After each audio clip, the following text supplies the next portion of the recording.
I think having a passion to learn every day is important. And, why I think that is, going back to the joy, formula, we're always going to have bad days. I still have bad days, but I think that idea of learning, and not just learning about what other people have done and what has worked for them, but learning about yourself. Hello and welcome to the Stroke It podcast. I'm Jenny Townsend, your host. Thank you so much for tuning in today. My guest is Robert Sheesley. I'm so excited for you to learn from him. He's going to offer lots of great tips and tools. We're going to be talking about how to take care of yourself, your spouse, your friends and family, and he's got great tips. Him and I recently met. He is friends with one of my mentors, Jamie, who also wrote the foreword of my book. So we've got a great connection and great conversation ahead. Robert, thank you for joining me. My pleasure. Thank you for inviting me. I'm really excited to have you. You have such an extensive background, and I would love for you to share a little bit about you with our viewers and also share with them what season of life that you're in right now. Certainly, yeah. I grew up in Appalachia, Pennsylvania. A few years ago, probably 8-9 years ago, I was reading J.D. Vance's book, Hillbilly Elegy. I just watched that on Netflix. Yeah, it's a good movie. Yeah. Glenn Close does a great job, and I was halfway through the book, and I said to my wife, "I'm like, I am miffed, for lack of a different phrase." And she's like, "What's wrong?" And I said, "I just read J.D. Vance's halfway through his book, and I'm pretty sure I could have written this book, with the exception of my mom wasn't, a drug addict." Right. So I grew up in a very rural world.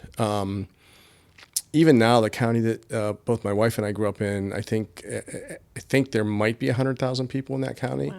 So when you think of Pennsylvania, you think immediately of Philadelphia and Pittsburgh. You're not an Eagles fan, are you? I am not an Eagles fan. Sorry if any of your listeners are Eagles fans. I'm conflicted on what's happening in 2 weeks in terms of who's participating, but this is still America, and it's still a sport that people love. But no Eagles. I'm a Steelers fan, and I think James Carville once said about Pennsylvania. It actually was a quote that he made during the 1992 election when Bill Clinton was running for the first time, and someone was interviewing James Carville, who was Clinton's campaign manager. And they asked him, "Hey, are you worried about Pennsylvania?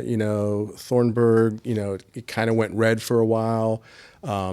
He's like, "No, I'm not worried at all." In his Cajun accent, he says this. He's like, "You got Pittsburgh in the west, Philadelphia in the east, and Alabama in the center. We're good." We're good. And I thought that was comical that he referred to, the center of Pennsylvania as Alabama. And it's very Appalachia, I mean, the Allegheny Mountains and the Appalachian Mountains kind of cross over there. And so, I grew up in that kind of environment. My father was a coal miner for 30 years. We lived in a very modest home, but it was a very happy home. I had, 29 cousins, counting both sides of the family. My mom came from a large family. She had 6 siblings, and my father had 7 siblings. So it was very, family-oriented environment. Lived in a small town or outside of a small town. At its height, that little coal mining town called Vintondale, PA, probably had about 3,000, 3,500 people. Wow. Now it has about 800 people because the coal mines have all but disappeared. Mm-hmm. So that's kind of how I grew up. I was fortunate in that I was pretty successful in athletics and academics in grade school, middle school, high school. And so I had a lot of friends because of, my athletic participation. It makes a difference when you're participating in high school sports and all of that stuff. You build a nice community. It does. And, I was very fortunate because when early in my life, my mom worked at the university. My dad was a coal miner, as I mentioned, and my grandmother watched me because she was so close, a mile away from where we lived. And she read to me all the time. So I go to kindergarten knowing how to read. And so, 3 weeks into kindergarten, the principal called my parents into the school, and they're like, "Oh, God, what did he do?" Because I was somewhat of a rambunctious young man, and they wanted to send me to first grade. Oh, wow. And my mom's like, yeah, I don't think that's a good idea, because I had already started earlier, because the old rules were different than the rules that eventually segmented that age bracket. And so I always, growing up, I said to my mom, I said, if you'd have just let them skip me, I could be going to college next year instead of senior year. But so I was very fortunate. My grandmother taught me a lot during the years that she watched me while my mom was at work. Okay. And so that was, that was something that I really appreciated. Sounds like you had a really great foundation, which led to all the success. Yeah, it's a small time life. Yeah. Now, I always have to pinch myself throughout the past X number of years, because for someone like me to have traveled the world and done the things that I've done, I mean, I feel like I've lived somewhat of a Walter Mitty life. Okay. I remember reading that book in English literature class in college, and thinking to myself, what a great way to live your life, an adventure at every turn. Right. And I feel like I've lived that. That's amazing. Yes. That's awesome. Little by little, I'm going on adventures. I'm like, little by little, I appreciate it. And we don't have children. Yeah. So we're allowed to do that. Yeah, yeah. We don't have college funds to pay for. Right. Do you have children? We have three. You yeah. have three. Okay. My wife and I have 3 children. Yeah. Okay. And they live here, or they live somewhere else? They're adult children. Okay. 2 of them live in Pennsylvania still. Okay. And our oldest daughter lives in Atlanta. She's a nurse at the Children's Hospital there. Awesome. Mm-hmm. So when you think of what season of life you're in right now, you've had an amazing career. You've part of the Wrench Group. You're part of all these other organizations, had high-level positions. Right. I know you said you just recently went into consulting. Yes. So where are you spending your time, and what are you doing these days? Thank you for asking that question. This is 2025 is a huge year of reflection for me, and a huge year of bouncing forward. Okay. In terms of season of life, I'm not ready to retire.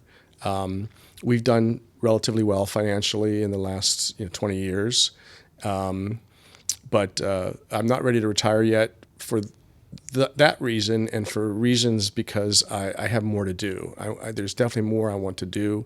And it isn't that I'm chasing a legacy per se. I know that a lot of people talk about, what legacy they want to leave behind. I just want to, now that we're relatively empty nesters, we've got 2 German Shepherds. So yes, our children leave, and now we're empty nesters. So what do? We go get 2 amazingly, active and needy breed of dog, because they require a lot of attention. They require walking twice a day. Especially here in Sarasota, they have to be on leash. When we're up in Pennsylvania, because we live on a farm, our house is on a farm, they kind of do their own thing. Right. So the season of life I'm in right now, I would call it chapter 4. Okay.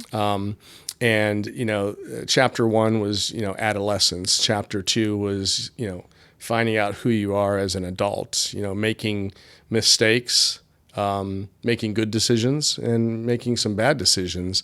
Mm-hmm. And then, chapter 3 is really, the send-off of your children into the world, while you're probably at the height of your career from an earnings, potential, as well as just, the progression of, maturation of your skills and capabilities and such.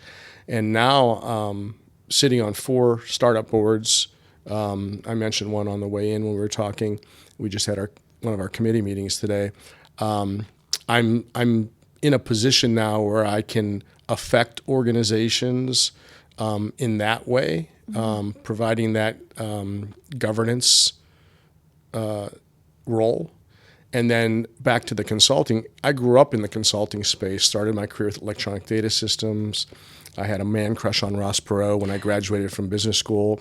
And so I wanted to work for that guy. Okay. Did you ever? I did, yeah. Good for you. My That's first awesome. job out of graduate school was with electronic data systems, a company he had owned. Okay. And he sold to General Motors. And then I had the great fortune of actually being one of his county campaign leaders when he ran for president. And so, although I didn't meet him in the professional sense of working for him, because he had since left the CEO role, and Les Elberthal took on that role, I ended up meeting him on the campaign trail when I was working for him, volunteering. And then the remainder of the next couple of years, really a couple decades, I worked for consulting firms like Andersen Consulting, which is where I found my happy place in mergers and acquisitions. And again, back to the Walter Mitty analogy, I was hired by Andersen to lead the SAP Center of Excellence, which was a partnership between Andersen and General Motors. Wow. So Moira Morgan was the recruiter who chased me around. I say that, but she didn't chase me around. We met at a Michigan State tailgate game, but she kept our conversation warm for about a year, eventually convinced me to move over to Andersen Consulting, which was very difficult because I had great friends at EDS. We were all kind of family. But I left EDS, joined Andersen, and I'm, bright-eyed and bushy-tailed to, take on this leadership role with this SAP Center of Excellence. And conversations went south. They couldn't agree on things. So the partnership between General Motors and Andersen Consulting stalled. And the managing partner of the Detroit office was like, what are we going to do with this guy? We just recruited him to be this. And so they assigned me to an M&A engagement. Okay. And from that point, I didn't look back. From that point forward, I was heavily focused on M&A, even though I had a lot of technology background. So on occasion, I would find myself working for a client, helping them do a system selection and IT strategy, implement a program management office. But the excitement was in the M&A, the due diligence, and the post-deal integration. We have a saying in the military, high speed, low drag. That is a very high speed, low drag type of engagement as a consultant. Mm-hmm.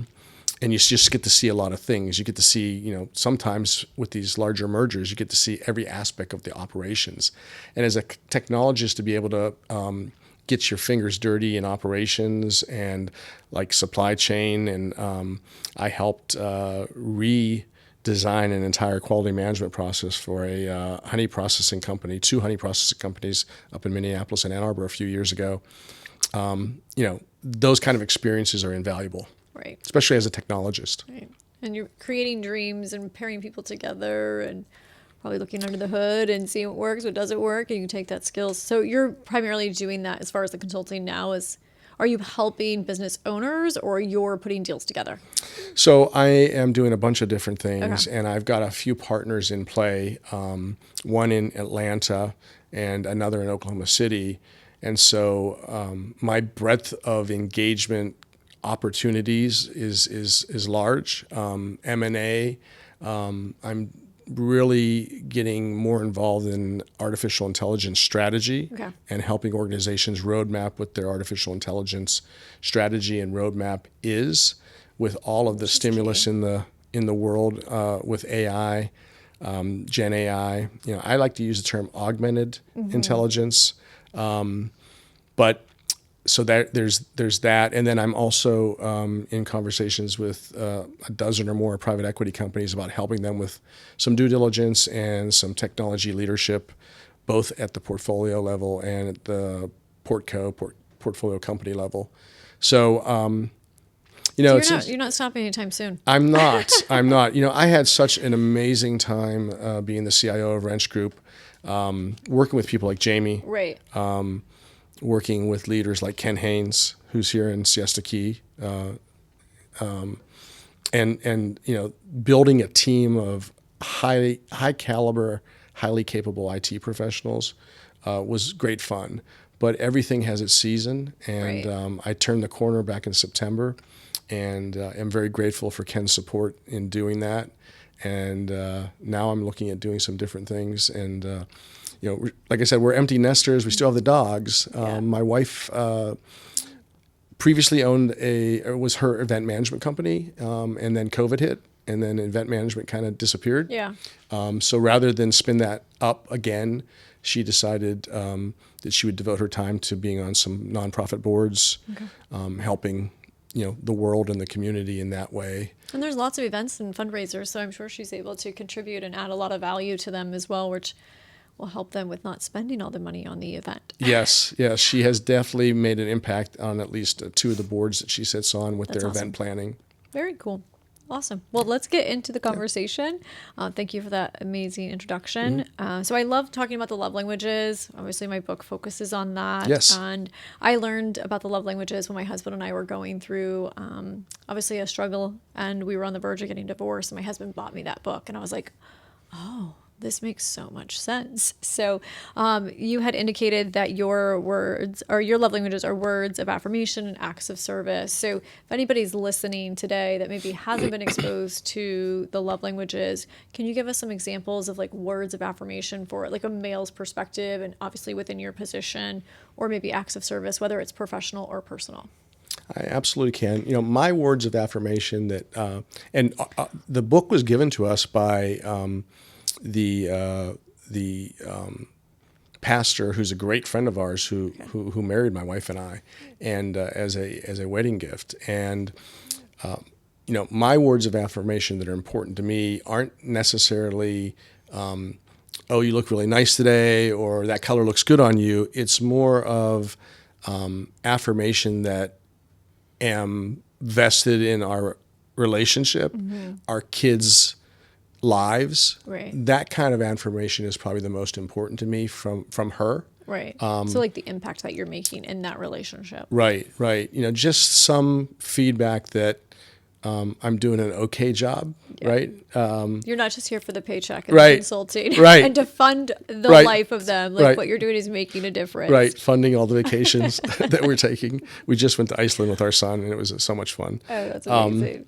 But yeah, so I and then the acts of service is more of, my life is slightly chaotic professionally sometimes. Like I said, I've joined 4 startup boards, and so I'm very busy outside of the income generation time that I spend. Of course I have equity on these boards, but that's for future reward. You're right. Yes, and so.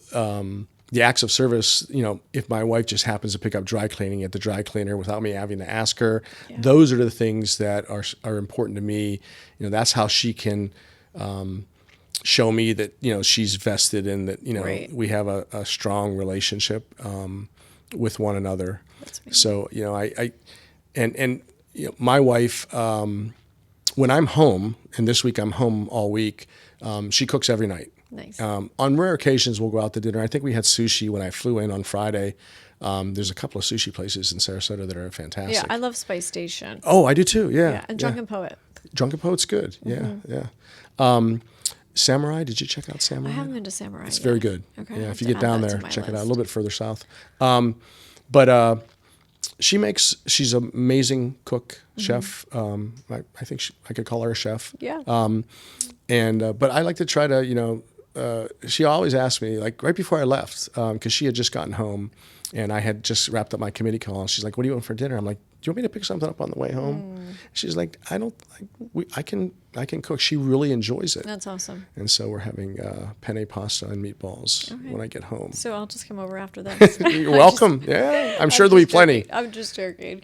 I think the love languages are super important, especially like I use them personally, but I've been able to incorporate them in my professional. I mean, obviously I'm not doing physical touch in the workplace. Sure. But when we're working with our team members too, I want to understand how they receive praise and Right. how the validation and all that. So that's been really the guiding force of like my leadership as well. However, this past year, it was like we kind of plateaued and we were going through some changes. So I was getting, "Oh, you're not stroking me." And, they need that validation and things Right. like that. So anyway, so I'm on the other side of it now where I need to go back to that and validate them and really, cater to their love languages to where they feel appreciated and valued and worthy, to where they want to continue doing an amazing job Absolutely. as well. And not in a manipulative way, just making sure that they're seen, they're heard, and that I know that they're present. Yeah. Which, as CEOs and leaders, like we get so busy that we're just so busy trying to hit the goals, hit the numbers, create the vision that we see, and sometimes that gets lost in translation. You know, it's really, really important as a leader, I think, you hit the nail on the head, is to understand what motivates the people that report into you. And quite frankly, I think it's time permitting, or time making, that you understand what motivates the people that report to the people that report to you. Right. Sol Rashidi, who is an expert on AI, I follow her on LinkedIn, and I was fortunate to meet her in Austin at a conference a few years back. She wrote the book. She wrote a book on AI, and the title of it escapes me right now. But it's If you think about it, we can it's always put it quite in notes. popular, yeah. Okay. And she made a post recently that when she took on the role, she took on an innovation role at Amazon. She met with everyone in her reporting lineage, which was like 600 people. Wow. And although, you know, some people maybe think, oh my, why would you do that? Why would you, she pointed out in a post that she made is I want to make sure, A, they know I'm there for them, and B, I know a little bit about them. Granted, I might not be able to remember 600, Right. but I have notes and I have records.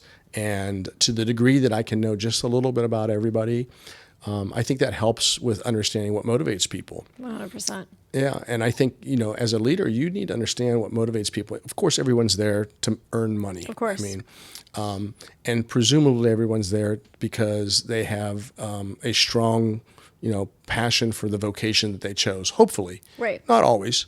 But to the degree that you understand what motivates them, and you can make some purposeful and conscious actions toward watering and feeding that motivation. Yeah, 100%. We just, at the beginning of the year, we always outline our why.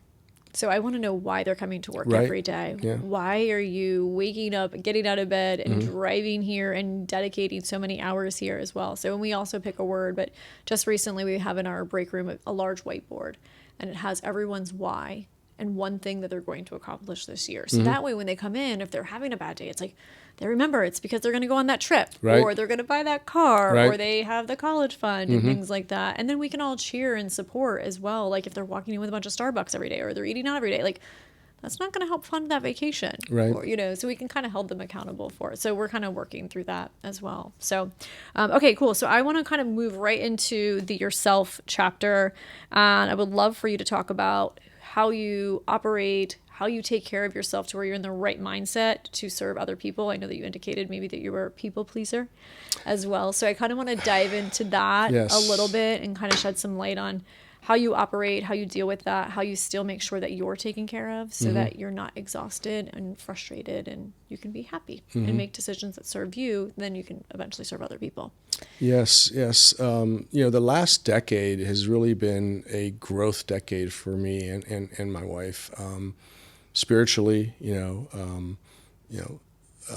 we're both Catholic, Okay. and I haven't always been Catholic. I was raised Catholic and then moved away and did some things on my own, and probably wasn't a loyal follower in my 20s.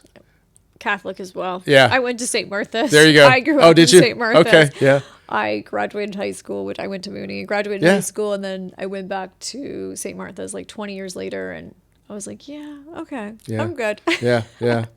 And so my wife and I, our prayer life has grown tremendously in the last decade. Nice. And so before I do anything in the morning, I pray and I read some type of scripture reading. Now that we have these fun apps, like Hallow and a few others, it's very easy. Right. And when I'm walking the dogs in the morning, if I'm home, I've got my, wraparound Bluetooth headset, and I listen to something on Hallow, Okay. or I listen to Bishop Barron, or I listen to a number of non-denominational ministers as well.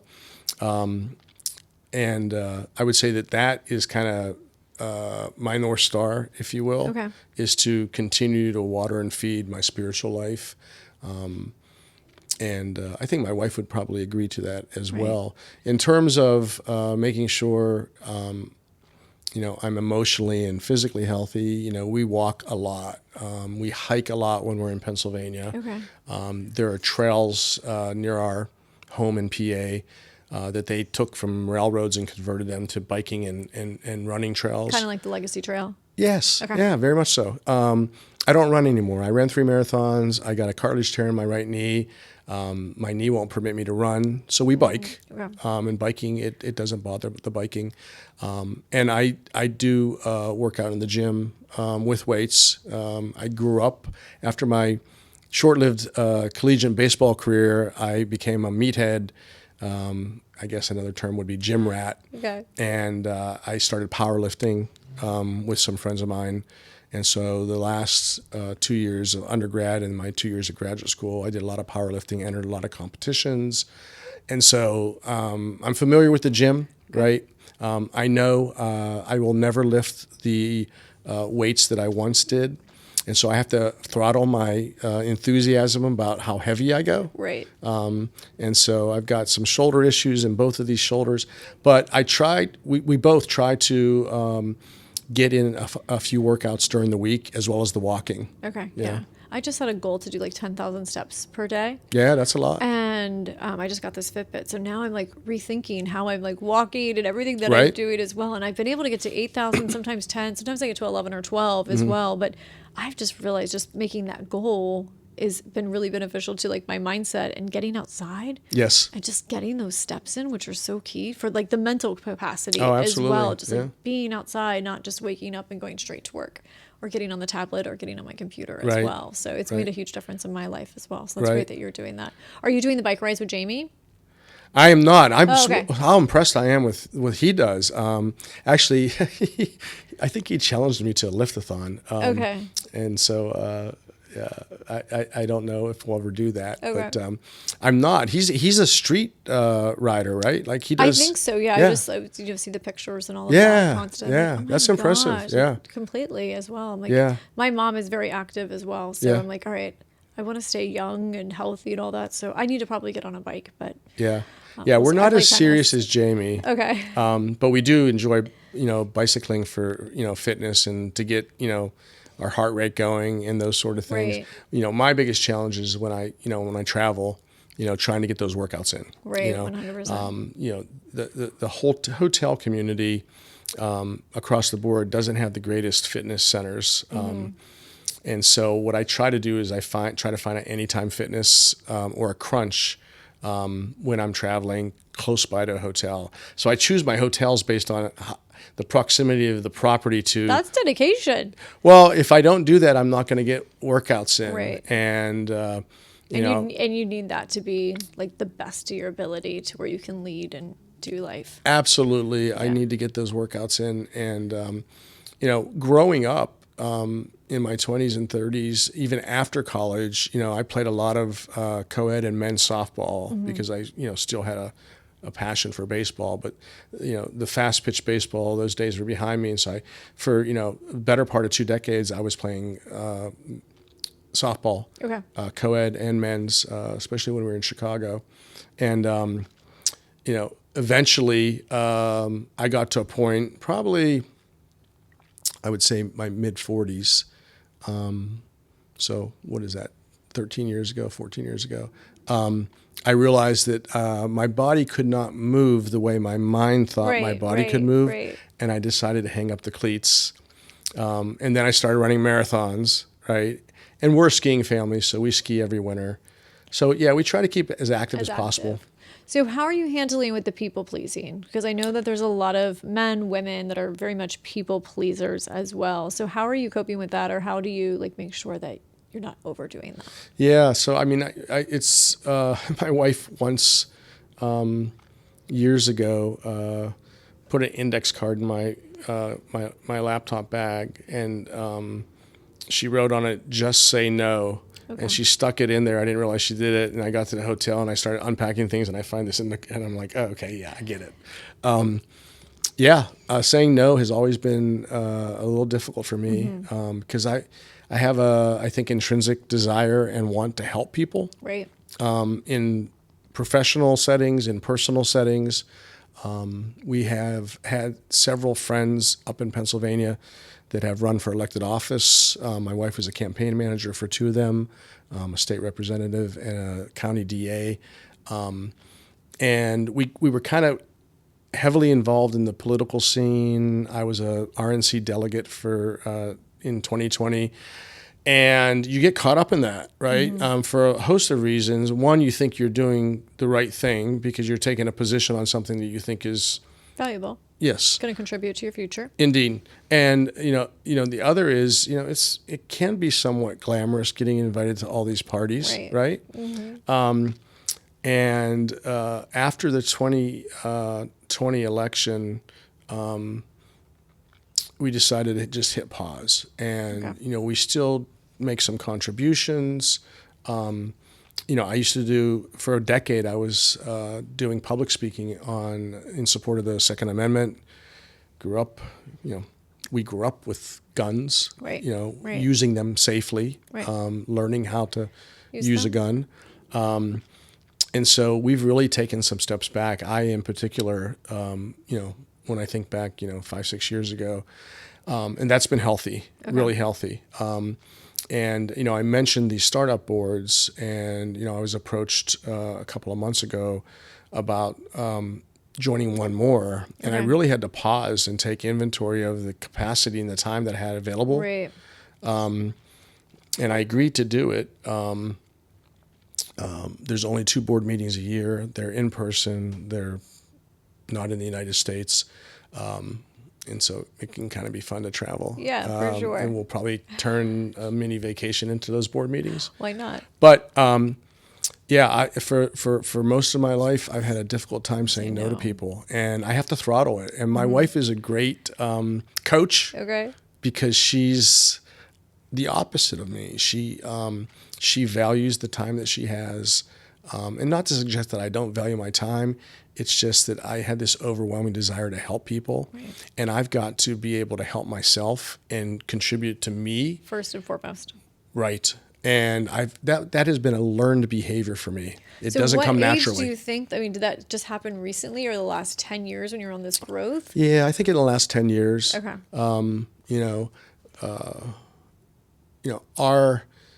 Our greater involvement in organizations that are faith-based, I think has been helpful. Okay.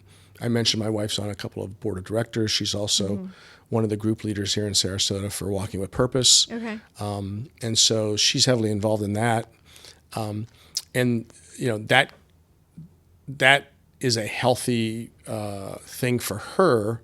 I mean, she gets a lot out of that, but she also gives because she's leading a group.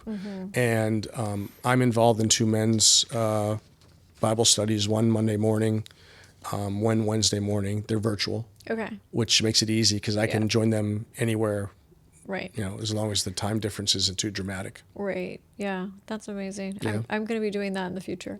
So I was on a couple boards when I first started my company, and then I got so busy. And so I'm like, okay, I need to go back to that. Yeah. Because at the very beginning of it, prior to me starting my company, I did a lot of volunteer work. That's actually how I got a lot of my jobs, was through volunteering. And then I volunteered all my time, and then I got so busy, it was easier just to write the checks. Right. And now I'm trying to go back to the time as well, because I feel like it's so rewarding, it's so fulfilling to be able to meet the people and see the actual direct impact that you're making versus just writing the check. Yes. As well. So I'm kind of in that stage of going back to that as well. I always encourage people to volunteer. Like, if you're having a bad day, go volunteer, because your life is really not that bad. There's so many other people that want your life or would love to have the day that you just had yesterday. Right. So, I mean, the majority of problems we encounter day to day, week to week, month to month are first world problems. I mean, there's a lot of people that are really struggling out there. One of the greatest activities or involvements I've had is working with kids. You know, I in Chicago, I was part of a men's organization called the 2030 Club of Chicago, and we volunteered with children's charities, and we ran a basketball program for Mercy Home for Boys on the north side of Chicago. And those boys, and there's a Mercy Home for Girls on the south side of Chicago. Those kids are one step away from being wards of the state because they've been in and out of juvie and but seeing the fruits of your efforts and the time that you devote. I had one young boy who I tutored for 3 years in a row, back to back to back. In the first year, he barely talked to me. And by the second year, we were at least talking with one another, and we were going through some of his lesson plans and getting some of his homework done. By the third year, I would go, for my visit with him, and he would have everything laid out, everything ready to go. He would tell me what we were going to do that day, versus me saying, "Hey, what do you got going on? Do you have homework in any classes?" And then fast forward a couple of years after I stopped being involved with that organization as much, they invited me to the summer picnic. Okay. He was a senior at the time then, and I took our oldest daughter with me. She wanted to go, and he was handing out the programs for the picnic because there were some people speaking at the front, and he was so well dressed, and it was just such an enormous sense of pride. And I'm like, my time produced, at least contributed to this young man that is standing in front of me that has a strong bearing of who he is. Right. And it was just gratifying. Yeah, I believe that. Yeah. So when I'm thinking, I'm just thinking, you're a father of 3, your wife is working, you're traveling, you're on the boards, you're doing all this consulting, you're doing all these things. If someone was listening today, how would you encourage them, or what would you say to create the time so they can have that impact to where they're fulfilling? Because I feel like we're all on the hamster wheel, or people have their kids and they're like, I just can't find time to do it. And Yep. they're not able to serve other people to where they have that, to where they can feel like that gratitude that you feel right now. So how would you encourage them to get involved, or how can they get that on their schedule? Yeah, I think compartmentalizing your time is really, really important. Family typically comes first. And I think that's appropriate, right? Ross Perot once said, make sure your child has a winter coat before you, seek to provide winter coats for people outside of your home. Right. And I think that's important, right? You don't want to be in a situation where you're doing the opposite, right? But in terms of time and compartmentalizing it, I think the ability to be able to do that, and it doesn't have to be in terms of devoting time to volunteer organizations or volunteering. It doesn't have to be every week. It doesn't have to be every day. But being in a position to, understand how much you can commit to without creating stress and chaos in your own life. Right. And admittedly, I struggled with that for probably, 2 or more decades. Is I was consistently overcommitting myself. And, I would, some of the results of that was a lack of sleep, irritability. You mentioned, some of the challenges that you and your husband have had. My wife and I have had challenges as well. Because I would commit to too much, I would be irritable, and it's easier just to snap. And, I'm writing a chapter for a book, and the topic I chose is organizational change management. And Viktor Frankl talks about in his book, and I mentioned to you when we were talking, Man's Search for Meaning, which is something that I was exposed to when I first left the U.S. for Desert Storm. Okay. This book happened to be on my bunk, and I don't know where it came from, but it was Man's Search for Meaning, so I read it, and it has had such a profound impact on me. Early in my life, I was probably 23 years old at the time, maybe 24, I can't remember. But Frankl points out that the space between stimulus and response is really, really important. You don't want to be in a position of reaction. You want to be in a position of response. Right. And so, when stress occurs or when things happen that are unplanned, the ability to take inventory consciously of what it means to you and your ability to respond is so very important, especially when it involves other people. Yeah. In the work environment, how many times I can admit to this, I wish I wouldn't have sent that email. If I could have those words back, right? And it was all because of reaction. Right, 100%. Yeah, so I've had to, teach myself to hold off, think about things, right? But when you're managing a large group of people too, there's inevitably going to be some level of conflict. You get a lot of smart people in a room, they're going to have differences of opinion. Yeah, 100%. And you want those people You because do. that's how you grow. And that's why you can be diverse and you can make some mistakes and then learn from Right. them as well. I was just at a conference last week. Howard Partridge, I don't know if you've heard of Howard Partridge, but he coaches a lot of plumbing, HVAC Yeah. companies, Yeah. lighting, all of that electric.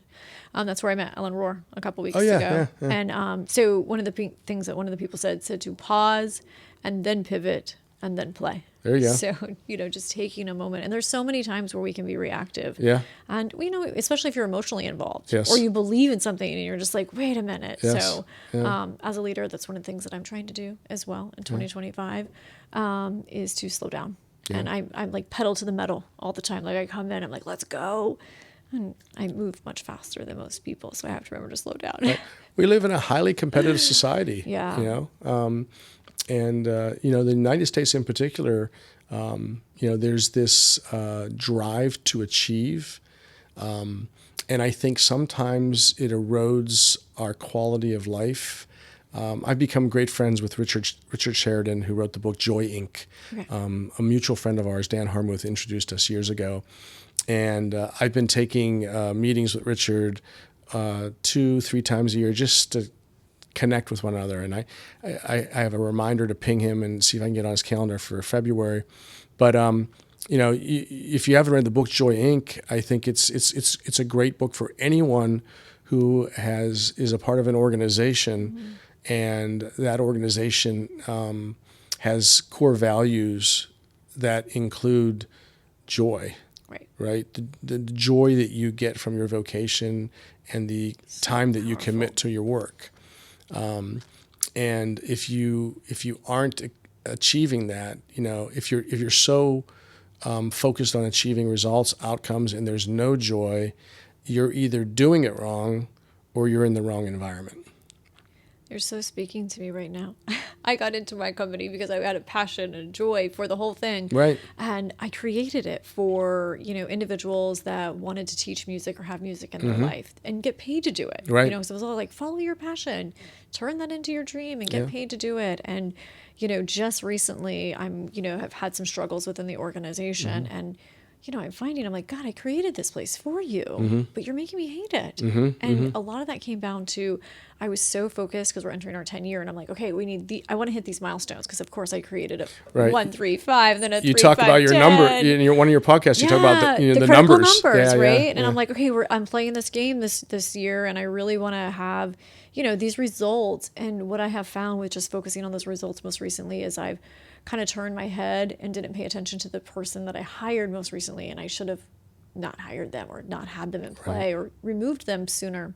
And so I'm learning kind of that where I just need to stay focused on the joy and the passion and why I'm doing it, not so much those results, but those results are going to also change lives. Right. So it's trying to balance that as well, which I'm, learning. And, 2025 has kicked off. I keep thinking 2024 was the pregame because there was some things that happened in 2024. I'm like, 2025 is going to be better. I'm like, what did I just get served for 2025? Right. So navigating a lot. So I wanted to touch base before we wrap up too about the spouse as well and how important, you speak a lot in the words that you written back about your wife and how amazing she is and how you dedicate and, you are where you are because of a lot of her support as well. And obviously you were out there, working, she was working, but I'm sure she did a lot with the children as well. So how many years have you guys been married? So we are both on our second marriage. Okay. And so we have been married 10 years. Okay. So congratulations.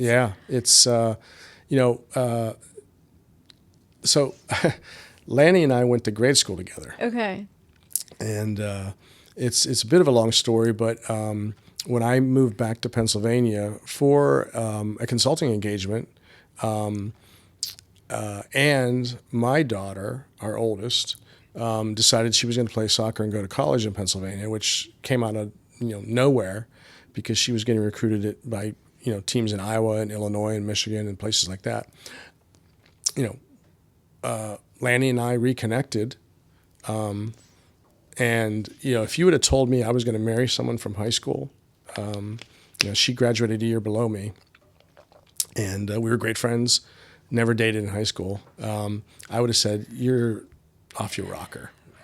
I can't think of one person that, I would, not for any particular reason. It's just that it wasn't on my radar. Right. And so we started dating and got married, and That's it's awesome. been amazing. We try to, blended families are tough. And we've tried as best we can. When we started dating, her son and daughter were still in high school, middle school. Okay. My daughter was actually still in high school, just about to enter college. But we try as best we can to, blur those lines, right? So that we have a family unit that is strong, and the kids get along great. Yeah. Talk to me about how you guys were doing that when you talk about blended. I had a guest on probably about a couple months ago, talked about blended families, and my parents were divorced and remarried, and I have lots of half siblings or step siblings and the whole nine as well. They did not do a very good job of blending, but I would love for you to share some wisdom that you had that maybe was successful when it came to blending your family for anybody that is on a second marriage or trying to blend a family. So I think there's two things that come immediately to mind. One is, the quality time. Right. Love languages can work with children too, and the quality time that I spend with her children and that she spends with my daughter, I think is a recipe for success when you're talking about blurring those lines of a blended family. I've taken, the irony is, or the silliness is, in terms of behavior and personality, her daughter Eden and I are probably more alike in personality than my own daughter. Okay. My daughter and her son Andy are very similar in personality. They're very caring people. I wouldn't say they're introverts, but they're quieter. They're not going to point out obvious things, whereas Eden will just blurt it out. And I guess I've been known to do that too. But in terms of quality time, these are just examples, and there's plenty of them to share. I took Eden to a range day once for a nonprofit that works with veterans, and the range day was basically, make a donation, and you can shoot a bunch of different guns, which we did. We spent all day shooting, M4s, AK-47s, and some pistols, and handguns. And then at the end of it, they did a survival training for a couple hours, and then at the end of that, they're like, "Hey, we've got 2 more openings for the jump tomorrow. Does anyone want to jump out of a plane?" Oh, geez. And Eden, being, little misadventurer, looks at me. She's, "Can we do that?" And I'm like, "Yeah." So she raised her hand and said, "We'll jump." So we were the 2 people they added. Oh my goodness. So I took her to a tandem jump, and then I took Andy to Mexico to do. We built a dialysis center with a church group. And so that one-on-one time with them was really important for our relationship. Yeah, I and can then, see that. Lanny and my daughter Mackenzie would do things all the time. Lanny being such a expert in the kitchen and her culinary skills, Mackenzie wanting to learn that. Oh, wonderful. And so that's, I think, that quality time with the stepchildren, I think, is extremely important. And then I think shared experiences. Going on trips together, you learn a lot about people when you're sharing a room with them, right? And so we've done ski trips, we've done other trips to Ireland, Iceland, and then also just letting them find their own way.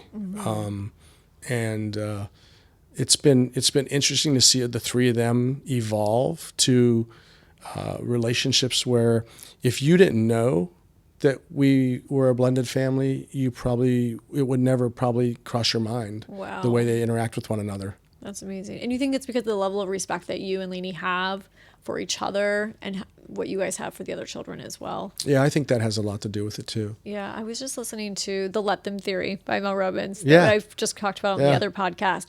And she was talking about too with the blended families, and when you have like a new person that's coming into your life, allowing the child to have that quality time with their parent alone, where you're not always having to be there, like the third wheel and always on top of them. And I thought that was really important too, because I just think of like my childhood when my parents were separated and they were starting to date, like that other person was always around. I never got my parent just alone, and we were alternating weekends as well. So it'd be like, well, I just want to hang out with my dad. I don't want the girlfriend or the boy, or if I was with my mom, I didn't want the boyfriend. So I thought that was really great advice as well for helping people with the blended families too. Yeah. So is there anything else that you would like to mention as far as your marriage or anything you learned through your marriages that would be helpful for anybody that maybe is struggling in marriage or maybe thinking about like their spouse is too busy with work?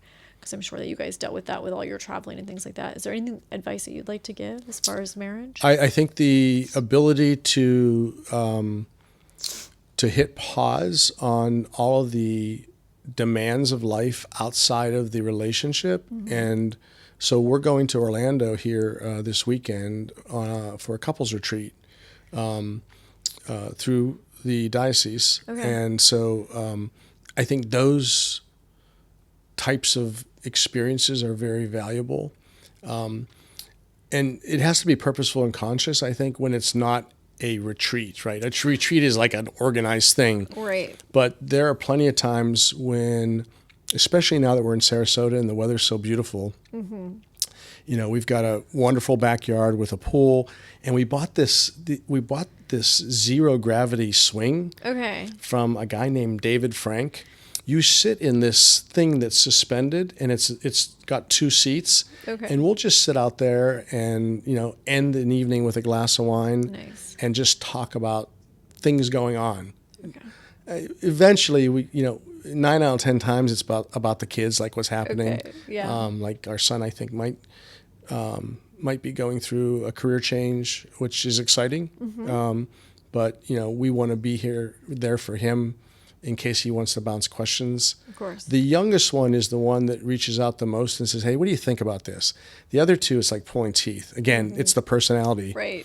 But I think that purposeful time together to talk about life and what's happening outside of, I've got this meeting, I've got that meeting. What are you doing this week? Who's walking the dogs tomorrow? Who's walking the dogs on Thursday? Making the plan, execution. Yeah. So when you talk about the marriage retreat, so I think most women want their husbands to go on a marriage retreat just for fun and to connect with other couples. And I think that there's a lot of value in the marriage retreat. So was it your idea or your wife's idea for the marriage retreat? Or did it just come collectively because of the environment that you have with your faith-based and with the church?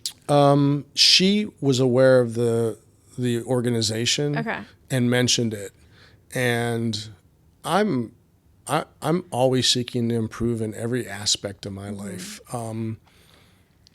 And, you know, I think that life moves fast. Isn't that a Ferris Bueller? My husband loves that movie. I'm sure he could quote the whole thing. Life moves pretty fast. And you can get caught up in it and forget about the water and feeding of your own marriage. And I've been guilty of that. I have. And, you know, thank God that she's there to say, hey, do you think we should do this? And I'm like, what is this? She's like, well, I'll send you a link. And I'm like, okay, I'll look at it. But thank God that she didn't let it go at that. And she's like, did you look at that? And I'm like, no. She's like, I really wish you would look at that. Right. And so I did. And I'm like, yeah, this sounds like something that would be good for us. Right. Yeah. So if someone sends a link, open the link. Be open to it. Do not open a link from someone you don't know. Yes. And only make from your wife. sure you know what the my cybersecurity shield is up. You want to make sure you know who sent the link. Yeah, well, I have been talking about a marriage retreat with my husband just because I've done a lot of podcasts and I've had some couples on my podcast as well. And this is what they do for a living, and they host these retreats. And it's not just for couples that are going through a struggle or for a challenge. It's really just to build on the relationship. And a lot of them have happy, successful marriages as well. But I think sometimes when people say, oh, marriage retreat, what's wrong? Or what are you trying to fix? Or what am I missing? And so I totally believe in them. And it's one of the things that I want to do. And my friend Sheena, do you know Sheena? Who worked with Jamie? Yes. Okay, so Yes. that's one of her goals this year is Yeah. for her and Brian to go on a marriage retreat Yeah. as well. I know So, Sheena and Brian. Yeah. yeah. Great people. Yeah, she's just joined the CEO forum with us. Oh, as well. nice. But I knew Sheena when I was working in the nonprofit sector when Jamie was one of our donors back then. Yeah. That's kind of how I ended up with Jamie as my mentor. Okay. I quit, and he's like, "But what are you going to do?" And I'm like, "I'm going to go open a music school." And he goes, "But I didn't know you played any instruments." I go, "I don't." Right. And then later I ended up opening it, and he came and was looking. I was showing him my Excel spreadsheets, and he's like, "Oh, membership base. This is my kind of thing." Right. So then he was like, "I'm in. How can I help you grow it?" Yeah. And so I love your really story and what you're grateful. doing. And Thank you pick a passion and you run with it. And, I think that, there are a lot of people out there that can learn a lot from your story. So I hope people buy your book. I read it. It was, you. I will say, there are a lot of great nuggets of lessons I think that you share, but the authenticity that jumps off the pages of the words that you put together, I think is what really hooked me. Thank you. Thank you for buying the book and Yeah. reading. I really, really appreciate Well, it. Jamie recommended it, so I'm like, yeah, I'll do that. Yeah. I know. I sent him the original manuscript, which was like before my editor was like, you cannot publish these things. So I had to tame everything down. It was like X-rated, and I had to. Then I went to R, and then I went to like the PG version as well. So he always makes a joke It's a about part of that. life. It's part of relationships and marriages, right? Yeah. Right. Yeah. I'm really grateful that my husband and I were able to make amends. Like I always say, we've been married twice just to each other. Right. So we were able to take our marriage and really learn from the mistakes and put them into play and recover. And, I'm definitely going to write a book from discovery to recovery and how you can recover any relationship. Yeah. Because I do feel that, like, for us, when we were going through it, we didn't have any strings attached. Like we had already separated the savings. We already sold the house. Right. We didn't have children, and we didn't even have a dog. I didn't even have fish. I was like, I don't want anything to take care of. Right. So there really was no strings attached. So we really could walk away free and go and move on. And I'm really grateful that we both took a pause and really thought about it, did a lot of self-reflection. We did a lot of growth. And I think that time period allowed us to get back to who we were. Like a lot of my stuff was about my career. Like I loved my company. I still love my company. But that company became my life because I was so passionate about it as well. And I think sometimes we just get lost and we forget. When I started my company, I always I risked it all. I had nothing to lose, forgetting that I was married. Yes. And so that's another message that I really want to help with entrepreneurs and people starting their business. Still keep your balance, keep the relationships, and make sure that you're taking care of the people that are helping you along the way. Right. Because I think sometimes we forget how our spouse contributes to our success. And to my husband, he'll, not that he allowed, but I was able to quit my job for 3 years and not earn a paycheck to follow my dreams. Sure. And there was a lot of times where, I was like, but you're never there. This quality time of being at the events, right? Yeah. So a lot of lessons have been learned. So thanks for the kind words about the book. And I would add to, one of the things that we've learned along the way, even though we've only been married for a decade, who your circle of friends are really, really matters. Right. And we did some pruning over the last 6 years. Okay. And I know I struggle sometimes when talking about this because I don't want it to sound as though we're being judgmental of other people. However, we have made a commitment to be, a Christian couple. And we're grateful that our kids, although none of them, I think, are attending Catholic masses, they're going to church in some way. Some way, right. I think, well, that's not true. I think Eden is attending Catholic masses, but the other two are not. But they're going to church. Right. And we love that. Right. But because we made that decision to lean in to our faith, we made some tough decisions to prune friendships. Yeah. Because, again, it's not so much judgmental, but if behaviors are not aligned to your values, 100%. it can make a negative impact on your marriage and your 100%. relationship for a host of reasons. And so we made some tough decisions about, who you want to spend your time with. Indeed. And who you want to involve in your life. And I think we've done that as well through the years too. Yeah. And some of those, or even like with family members as well. I'm like, yes. And that same thing with team members as well. I'm like, I'm looking at growing. I'm looking at doing these things. And, just yesterday I had to terminate 2 team members that have been with me for 6 years, but they're not aligned with the vision. They're not aligned with the core values. They're not wanting to go the same places we're wanting to go or where I'm wanting the company to go. Yeah. And it's really unfortunate because these individuals have been with me for 6 years and I had to basically close that door. So yeah, I definitely believe in, surrounding yourself with the people that are aligned with who you are or where you're wanting to go for sure. And same thing with the values. Yeah. And I've had to do that with friends as well, which, I had a lot of friends and I feel like the older I get, I just narrowed that down. Right. And I've gained a lot of great friends as well. Yeah. So, I go back to one of the books that was handed to me when I graduated from business school was Stephen Covey's 7 Habits. Yes. And I am telling you, I think, I've mentioned a lot of books, Viktor Frankl's book, and, I'm a huge C.S. Lewis fan, but Covey's book, The 7 Habits, if you as a human, as an adult, as someone who follows a vocation, follow those 7 habits, you almost can't go wrong in life. You talk about the work done within the marriage, and you look at the habit sharpening the saw. I mean, when you're going to retreats or when you're having these quality moments with your spouse to talk about life, you're sharpening your marital saw. Right.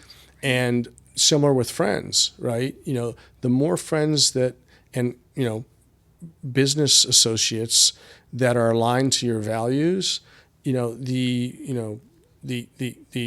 collective saw is sharpened.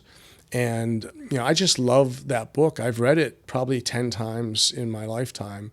And, there's such a great reminder, those habits. If you actually invest the time into those habits, things are going to probably work out well for you. Yeah, I have the cards as well, where it's like the different, every week has a different card. Yeah. And I was doing that for I don't know, maybe 5 weeks. And then I just totally stopped. So I got to get back on that because I was putting that on the refrigerator. I was really leaning into those as well. And I put a lot of things on my refrigerator. My husband's like, we're not children. And I was like, but honey, this is my motivation. I go into the refrigerator every single day. And so it's just a really great reminder. For you. It does work for me. It doesn't work for him, but it does work for me. He may surprise you and start putting cards on the refrigerator without you. Yeah, that's true. Yeah. Maybe the garage one. Right.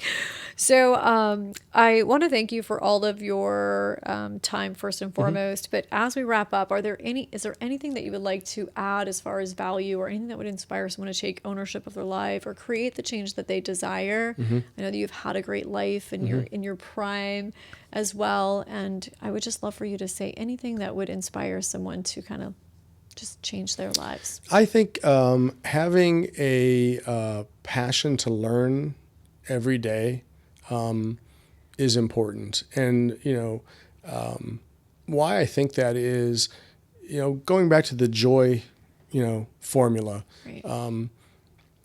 We're always going to have bad days. I still have bad days, but I think that idea of learning, and not just learning about what other people have done and what has worked for them, but learning about yourself. This self-discovery, I think, is a perpetual thing 100%. That could take it, that could take people to new heights, professionally and personally. And I try to, as best I can, to think about those sorts of things, especially in prayer. Right. If one of my best friends in the world is Jewish. My other good friend, one of my best friends, is Muslim. Good. And I love the conversations that we have because I learn so much about how they practice their faith, which is not mine. We can find common ground in those conversations, regardless of how different your beliefs are. Our beliefs are. Right. And, I think that if you can apply this lifetime learner philosophy, not just, again, what other people are sharing, but about yourself, And whether that's through prayer or, a lot of people journal. Right. You got to make time to do that. You definitely do. I will say that my book started as a journal. Sure. And I think that I grew so much when we were going through everything because I needed to figure out who I was, who I wanted to be, and who I wanted to share my life with. And I was like just blown away of all the things I became. I read emotional or Emotional intelligence 2.0. I read a lot of books during that time because it was about discovering who I was and I just learned so much about myself during that time. And a lot of it was journaling. I went to a lot of sound bath classes. I did a lot of meditation. I did a lot of praying. So I'm definitely flying your flag with that because it's really, really important. And I think learning about yourself, you discover what you're passionate about. You discover that what you want to read books about and where do you want to travel and how do you want to spend your time while you're here. Because we only have so much time, and it's limited. I'm a firm believer of you might as well be doing what you love every single day because why are you doing all the other things? Yeah. So I think it's super, super important. Indeed. Awesome. Thank you so much for your time. I really enjoyed our conversation, and thanks for the book as well. I really appreciate the praise. Yeah. Thanks for tuning in today. Feel free to share this podcast with 5 of your friends that you think could benefit from it. Of course, we would love a review, and we want to wish you a beautiful day. Create the change that you want to see and believe in yourself, and we wish you a great day. Cheers.